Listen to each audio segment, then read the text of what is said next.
안녕하세요. 연세결성외과 송한결 원장입니다. 오늘은 예쁜 이마에 대한 얘기를 해보려고 하고요. 그와 더불어서 이마 필러에 대한 그런 이야기도 해보려고 합니다. 먼저 예쁜 이마에 대한 이야기를 하려면 이마의 생김새부터 한번 살펴보아야 하는데요. 이마를 옆에서 보았을 때 이마가 수직으로 있지는 않고 살짝 이렇게 기울어져 있게 됩니다. 경사가 있는 것인데요. 기울어진 정도가 소위 얘기하는 꽤나 누운 이마도 있고요. 살짝은 조금 서 있는 이마도 있습니다. 대개의 경우는 그 중간 정도의 그런 경사를 갖고 있는 그런 이마를 갖고 계시고요. 그 중에서도 이 누운 이마 자체는 볼륨을 내기 위해서는 이마 필러를 했을 때 헤어라인 앞쪽까지도 어느 정도 볼륨이 좀 들어가야지만 그런 예쁜 이마가 될 수 있습니다. 이렇게 많은 분들이 옆에서 봤을 때 이렇게 중간 정도의 그런 경사를 가진 이마를 갖고 계시는데요. 여기서 조금만 더 세부적으로 살펴보자면 뼈에 그런 튀어나온 부분들이 있게 됩니다. 먼저 말씀드리고 싶은 것은 눈썹뼈 융기이고요. 다른 말로는 안화상 융기라고도 하고 슈프라오비탈 리지라고 이렇게 얘기를 하고 있습니다. 이 눈썹뼈 자체가 튀어나온 것을 의미하고 있고요. 또 하나는 이마뼈 융기도 있습니다. 약간 한 요 정도 부위, 헤어라인 바로 아래쪽 부위 정도가 되는데요. 이렇게 이마뼈 융기도 있고 프론탈 에미넌스라고 표현을 하고 있습니다. 이마뼈 융기와 눈썹뼈 융기, 즉 이마뼈와 눈썹뼈가 튀어나온 이 사이가 이 부분인데요. 이 부분 자체가 매끄러워지게 하는 것, 그것이 이마 필러의 주된 목적이다, 이렇게 생각을 하시면 될 것 같습니다. 그러한 튀어나온 뼈들 사이가 최대한 매끄럽게 돼야지만 부드러운 이미지가 되고 예뻐진다는 것인데요. 또 하나 짚고 넘어가야 할 것은 이렇게 앞쪽만 자꾸 나와야 되는 것이 아니라 사실은 이마뼈 자체는 이 관자로 넘어가는 이 부분을 특히나 신경을 쓰셔야 된다는 것입니다. 다른 말로 하자면 이 관자와 연결되는 부위라고 생각을 하시면 될 것 같은데요. 너무 앞쪽으로만 이 볼륨을 채우려고 생각을 하시다 보면 소위 얘기하는 그런 앞장구 같은 그런 느낌이 들 수밖에 없는 것이고요. 이 앞으로는 말씀드린 대로 이마뼈 융기와 눈썹뼈 융기 사이를 메꾸는 정도로 자연스럽게 채우시고 이 관자 쪽으로 오히려 연결짓게 이 라인 자체를 좀 매끄럽게 해드리는 것, 그래서 전체적으로 이 큰 굴곡이 없이 관자 라인부터 이마 앞쪽까지가 매끄러워지는 것이 어떻게 보면 이마 필러의 관건이고 그러한 이마가 예쁜 이마라고 생각을 하셔야 될 것 같습니다. 우리가 헤어밴드나 이런 걸로 이마를 노출시켰을 때 이마가 예쁘다는 인상을 받으려면 결국은 굴곡이 없고 어느 정도 매끄러워지는 그러한 것을 의미하는 것이고요. 너무 앞쪽으로만 이렇게 볼륨이 쏟아지는 그런 짱구 같은 느낌을 원하시는 것은 아닙니다. 그렇기 때문에 말씀드린 대로 앞쪽에 이렇게 튀어나온 뼈 사이를 메꾸는 것과 이 옆쪽으로 관자와 이어지는 부위가 매끄럽게 되는 것, 그것이 이렇게 헤어밴드를 해서 이마를 노출시켰을 때 꽤나 예쁜 이마가 되는 그러한 조건이다, 이렇게 생각을 하셔야 될 것 같습니다. 이마 필러의 용량에 대해서 말씀을 좀 드려보자면요. 물론 이것은 개인차가 있습니다. 하지만 여기서 하나 짚고 넘어가야 할 것은 필러 시술을 할 때 어느 한 포인트를 돋우기 위해서 필러를 넣는 그런 위치도 있고요.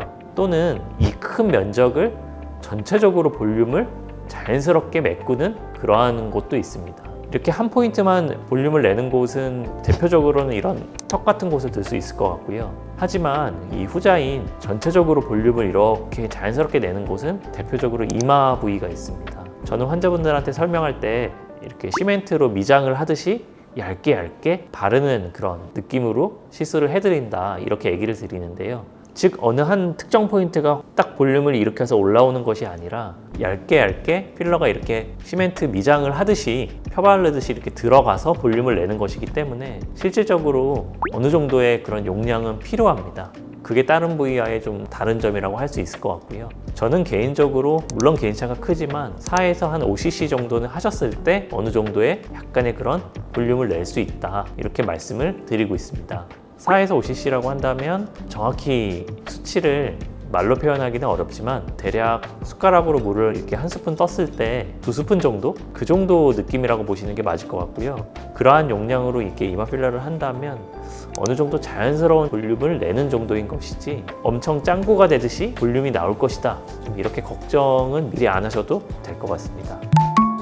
다음으로 짚고 넘어가야 할 것은 필러를 할 때 항상 따라 나오는 얘기인 필러로 인한 주요 혈관의 혈행이 방해가 되어 생기는 필러 부작용에 대해서 말씀을 드리려고 합니다. 필러에서 항상 따라 나오는 부작용으로는 여러 가지가 있지만 사실 가장 치명적인 것은 필러가 들어감으로써 인체에 지나가고 있는 그 주요 혈관의 혈행을 어느 정도 방해를 하거나 또는 그런 혈관을 직접적으로 막을 때 그로 인해서 주요 혈관이 공급을 해야 할 기관에 혈액을 잘 전달하지 못하게 됨으로 생기는 그런 부작용이 가장 치명적이라고 할 수 있는데요.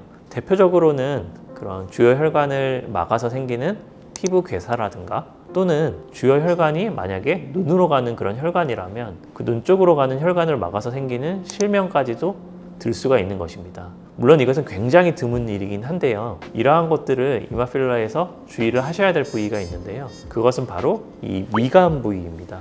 즉 이러한 혈행 장애를 일으킬 만한 그런 부위가 있고 또는 일으키기 어려운 부위도 있는데요. 제가 말씀드리는 것은 이 미간 부위 자체는 그런 혈행 장애를 조금 신경을 쓰셔야 되고 의료진도 꽤나 숙련된 의료진이 안전하게 시술을 해야 되는 그런 부위라는 것입니다. 그래서 이러한 것들이 예방되고 안전하게 시술이 이루어지기 위해서는 먼저 의료진에게는 갖춰야 될 조건이 정확한 그런 해부학적 구조를 알고 있어야 되는 것이고요. 그런 해부학적 구조에 맞춰서 정확한 깊이에서 시술이 이루어져야 되는 것입니다. 또 하나는 이 시술 자체도 바늘로 하는 것보다는 이 캐뉼라라고 하는 끝이 조금 뭉툭한 기구를 사용해서 시술이 이루어졌을 때 아무래도 혈관에 직접적인 손상을 일으킬 확률이 낮아지기 때문에 더 안전하다 이렇게 생각을 할 수 있고요. 그렇기 때문에 저희 병원에서는 이러한 캐뉼라를 통해서 이마 필러 시술을 하고 있습니다. 또 하나는 환자분들도 좀 알고 계셔야 될 부분은 시술 직후에 이마가 전체적으로 약간 빨갛거나 약간 부어 보이거나 하는 것은 사실 큰 상관이 없으십니다. 다만 특정 부위, 특히 앞서 말씀드린 이 미간 부위 자체가 어느 특정 부위 한 곳만 약간 빨갛다거나 또는 푸르스름한 그런 멍이 들어 있다거나 하는 것들은 조금 조심을 하셔야 되고요. 그 조심하셔야 될 그 시기 자체는 시술 직후부터 하루 이틀 정도를 의미합니다. 다른 말로 하자면 시술이 끝나고 일주에서 몇 달이 지난 다음에 혈행 장애가 나타나기는 어려운 일인 것이고요. 시술 직후나 또는 하루 이틀 사이에 멍이라든가 빨개짐, 말씀드린 대로 어느 한 곳만 조금 그렇다 하는 것들은 주의를 하셔야 되고 시술을 받은 병원에 반드시 체크를 하셔야 될 부분이다 이렇게 생각을 하셔야 될 것 같습니다. 시술이 끝나고 수주 또는 수개월이 지난 후에는 이러한 혈행장애가 나타나는 것은 현실적으로 어려운 일이기 때문에 그 이후에 나타나는 것은 그것과 별개라고 생각을 하셔야 될 것 같고 너무 염려를 안 하셔도 될 일이라고 생각됩니다. 마지막으로 모양을 좀 잘 유지하기 위한 그런 주의사항에 대해서 말씀을 드리자면요. 시술을 받고 난 직후부터 한 2주 정도까지는 이마 자체를 너무 눌리는 그런 행위를 안 하시는 것이 좋을 것 같습니다. 그래서 저희는 이 모자 같은 걸 쓰는 거를 삼가해달라 이렇게 얘기를 드리고 있고요. 또 하나 알고 계시면 좋은 것은 이 히알루론산 필러라는 것은 시술 직후보다 시간이 가면 갈수록 약간은 더 부드럽게 변하게 됩니다. 즉 시술 직후에는 어느 정도 약간의 그런 경계짐이 있다 하더라도 시간이 지나면서 많이 부드럽게 펴지기 때문에 직후에 약간의 그런 울퉁불퉁함을 너무 염려하실 필요는 없고요. 특히나 이마 같은 경우는 이 앞쪽보다는 이 사이드 쪽 관자와 이어지는 이 부분이 피부가 조금은 더 얇고 그렇기 때문에 조금은 더 울퉁불퉁함이 느껴지실 수가 있습니다. 하지만 그런 것들은 시간이 지나면서 많이 부드럽게 펴지니까 너무 걱정하지 마시고 그것이 너무 거슬리거나 신경이 쓰이신다면 몰딩이라고 하는데요. 시술을 받고 며칠 이내로 그렇게 모양을 잡는 것도 해볼 수 있기 때문에 너무 염려는 안 하셔도 될 것 같습니다. 오늘은 이마 필러에 대해서 이런저런 얘기를 드려보았습니다. 이마 필러를 하러 오시는 분들한테 제가 항상 드리는 말씀 위주로 영상을 찍어봤고요. 가장 먼저 이마가 어떻게 생겼는지 그것부터 아셔야 될 것 같고 그렇다면 어떻게 변화시켜야지 예쁜 이마인지 그러한 점에 대해서 한번 초점을 두고 영상을 봐주셨으면 좋겠습니다. 영상이 도움이 되셨다면 구독과 좋아요 부탁드리고요. 그럼 지금까지 연세결 성형외과 송한결 원장이었습니다. 감사합니다.